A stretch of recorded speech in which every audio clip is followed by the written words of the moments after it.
எல்லாருக்கும் நிரந்தரமான வீடு இருக்கணும்.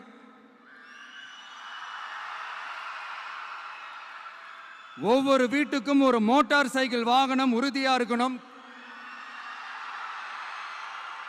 காரும் தான் லட்சியம். அதுக்கான வசதி வாய்ப்பை உருவாக்குற அளவுக்கு பொருளாதார வளர்ச்சிக்கு வழியை உண்டாக்கணும். ஒவ்வொரு வீட்டில் இருக்கிற ஒவ்வொருத்தரும் மினிமம் டிகிரி படிச்சிருக்கணும்.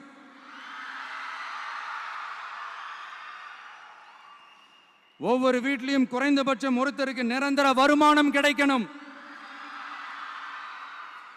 அதுக்கான வேலை வாய்ப்பை உருவாக்கணும். அதுக்கு தகுந்த மாதிரி கல்வியில பாடத்திட்டத்தில் சீர்திருத்தம் செய்யணும். கவர்மெண்ட் ஹாஸ்பிட்டல்ஸுக்கு மக்கள் எல்லாரும் பயம் இல்லாம நம்பி போற மாதிரி மாத்தணும். பருவமழை காலத்தில் ஏற்படுற வெள்ளத்தால ஊரும் சரி மக்களும் சரி விவசாயமும் சரி பாதிக்கப்படாம இருக்கணும். அதுக்கு 4000 கோடி திட்டம்னு ஒரு உருட்டுனாங்களே, அந்த மாதிரிலாம் எதுவும் இல்லாம உண்மையான ஒரு பாதுகாப்பு திட்டத்தை உருவாக்கணும்.